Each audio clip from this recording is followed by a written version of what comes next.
That's in our evolution. That's group selected from when gossip used to control the tribes, right? And there's still two ways you can raise your status in society. One, be competent at something. Like, oh, he's a good hunter, go with him. He's good for the tribe. The other way you can raise your status is have virtue. Like, oh, he's not a great hunter, but he's wise or kind or whatever, you know. And then with the advent of social media, people suddenly discovered they could just say they were virtuous. No evidence, no proof, just loads of flags in their bio, right? And they would raise their status by bringing other people down, catching other people out. Oh, look what he said. Oh, he's not as virtuous as me. Look how good I am. Look how bad. And that's where the term virtue signaling comes from, right? And I hate it when they bring their kids into it. You can believe what you want, have opinions what you want, vote how you want, but go on a march, great. But when I see a 5-year-old holding a placard, he doesn't know what that says. That's the adult, you know. Like I saw someone tweet this once. Someone tweeted, my 4-year-old just looked up at me and said, Mummy, why does Rishi Sunak hate poor people? Never fucking happened, right? But the most annoying thing about virtue signalling is it's people being smug about having the morality of the age.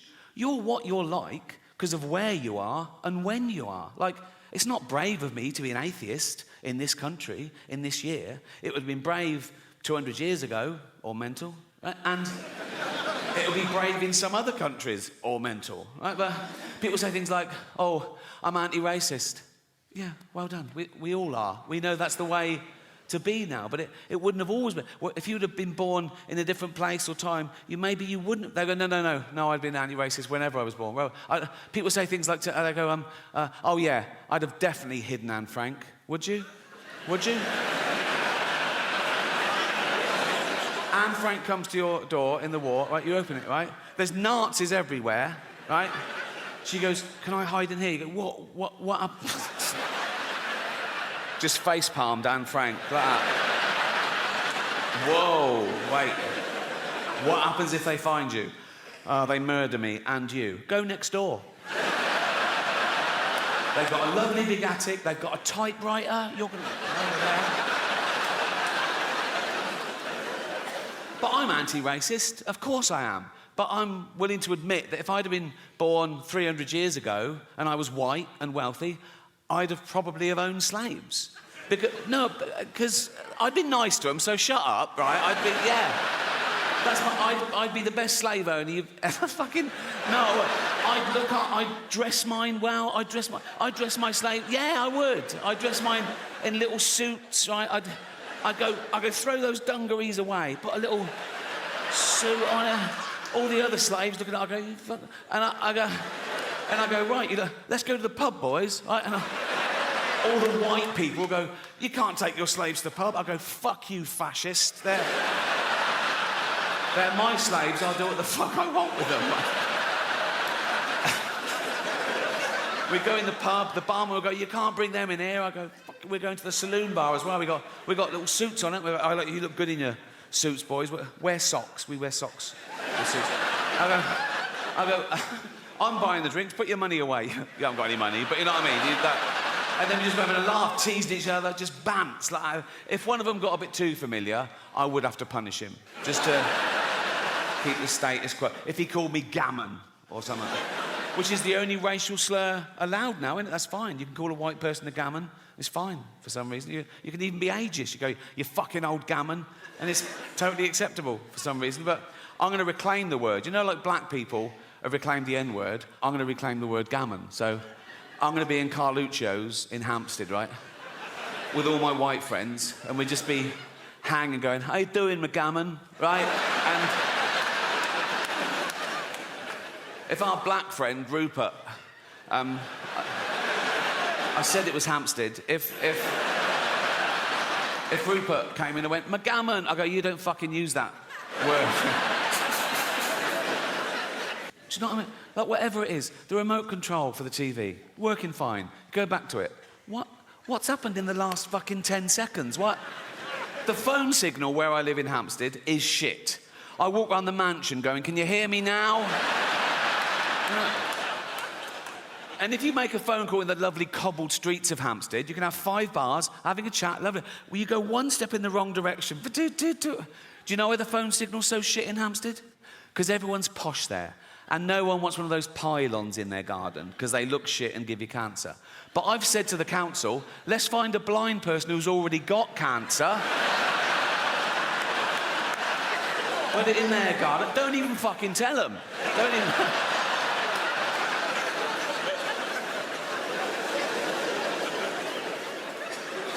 But never mind inanimate objects, people annoy me the most. Oh, I say this once a day as well. I go, there's always someone who fucking ruins it. Do you know? Like, what? We were on a flight to San Francisco a while ago, me and Jane, right? We took off, right? First class, seatbelt signs, ding, drinks are served, lovely. Then this woman, about 2 rows back, she gets out her laptop, she starts banging out something really important. She's wearing fucking bangles. They're like smashing it's driving me... It sounded like fucking Morris dancing, right? It was driving me... But I know it's not illegal, you know, I can't go over bangle police, so I just have to suffer in silence and hope we crash. That is how I get over things now. If someone's really annoying me, I just sort of stare at them and I just imagine us both dead one day. And it's sort of... You know, like here I was thinking, oh, imagine the pilot going, oh, we're going down, the plane was going down, right, we're going to die. And I look over it and she's going, ah, and I go, and then the plane just smashes into a mountain and we're all fucking burnt. But I live 1 second long enough just to look over and see her totally fucked. Whatever gets you through, you know? So we got to San Francisco and we went on a little day trip. We went to this place called Sausalito, this lovely little harbour town. We're walking around sightseeing, but about 11 a.m, because of the jet lag, we were starving. We thought, oh, we need lunch. So we found this restaurant that was open at 11 a.m, empty, of course, which is my idea of a perfect restaurant, empty, right? We sat by the window. We were looking out over the bay. There was a sea lion bobbing round, a pelican landed. The waiter brings our food. Then suddenly, in all that peace and perfection, out of the kitchen doors comes a busboy, and he just stands in this empty restaurant, and he goes...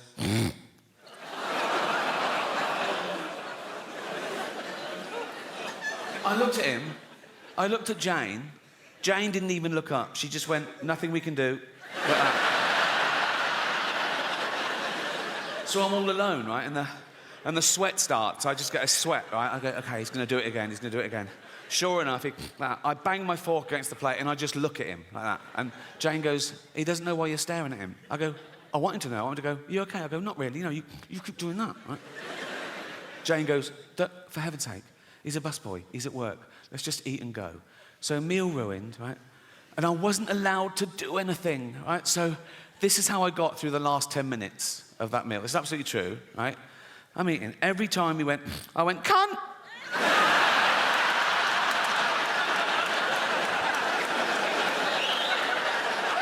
That is what you get. That is what you get. Because I hate the little cunts, right? Judge goes, you're a bigot, 20 years. Now, he shouldn't get more for shooting a dwarf. If anything, it's a harder shot, isn't it?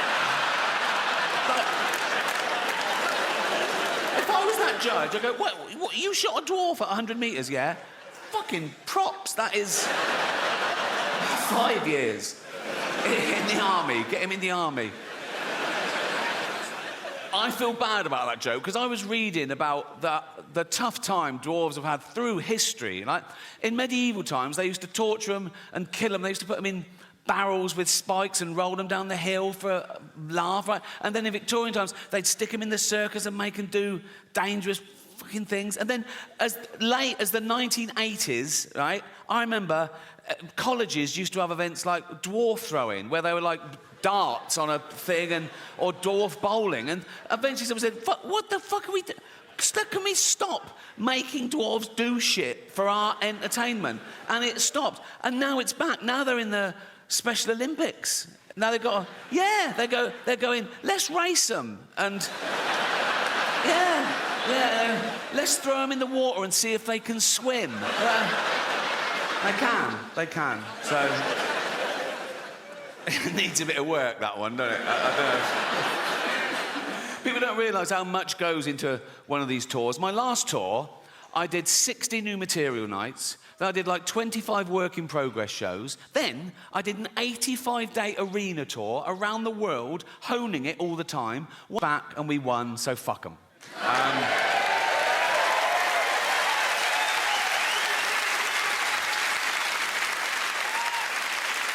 Until the next time. They haven't gone away, they're just licking their wounds. They'll be back with something madder.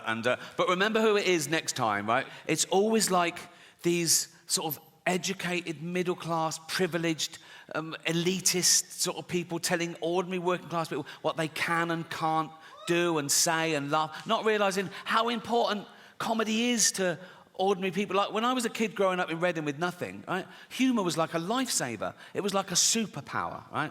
Not a real one, like flight, but you know what I mean? It's like, you ask anyone their superpower, I reckon 7 out of 10 will say flight, and 3 will go super strength or something, right? Which is great. If you're a superhero, flying around, being super strong, great. But sooner or later, a super villain will go, look at that cunt. I'm gonna get him and murder him, right? My superpower, they wouldn't even know it was me. They wouldn't even know there was a superpower being used. And it would get you out of any situation. My superpower would be the ability to make anyone instantly shit themselves. Think of it. You're getting mugged at knife point. They go, give me your wallet. You just go, they go, fuck. Oh, fuck. Game over. It's game over. Oh, why do you like London so much, Rick? Because you get a round of applause for not shitting yourself. Right. But that's the next phase now. I reckon it's the next 10 years that I will. But as of now, my arsehole has never let me down. Very underrated, the human arsehole. Everyone goes, oh, the human brain, the greatest computer known to man. Oh, the human liver can regenerate itself. Your arsehole is working 24/7. Even when you're asleep, it's like that. You're not coming out. You're not coming out. You're not coming out. Nope. You're not coming out. And you're not coming in.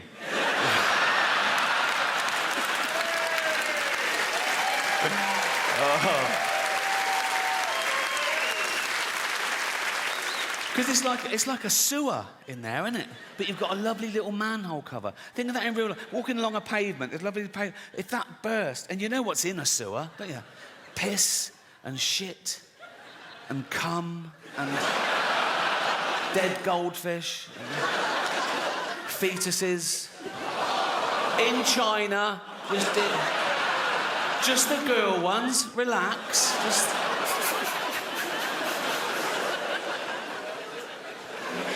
I'm at that age now as well, because I'm in entertainment. People say, oh, you can have a facelift. I go, no.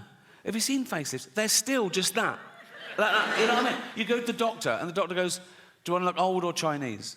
You know, it's like, nothing wrong with looking Chinese if you're Chinese. If you're not Chinese, it's a bit weird. It's offensive. Why is that allowed? You're not allowed to black up. Why can you do that?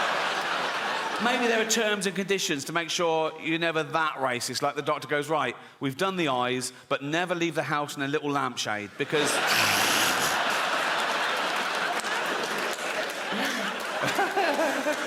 Oh, so childish. It's so childish. But I hope you agree it was a positive show. It wasn't about death, it was about life. And some people are so worried about dying, they forget to live. And some people are so scared to do something. Oh, no, that's dangerous, that's dangerous. All the most fun things are dangerous. Roads are dangerous. Alcohol is dangerous. Alcohol is a poison. I should know. I sell it. Dutch barn.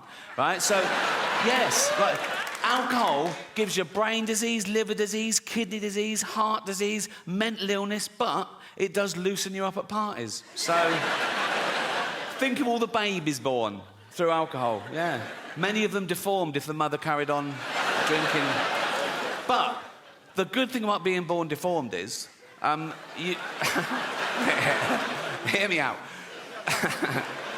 The good thing about being born deformed is you can start drinking at a much younger age and no one gives you... Do you know what I mean? You see a normal kid drinking, you go, you little bastard. You see a deformed kid drinking, you go, yeah, go on. You know what I mean?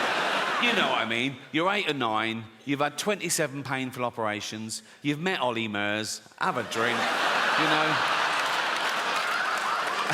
Well, as you can see, I've run out of quality material.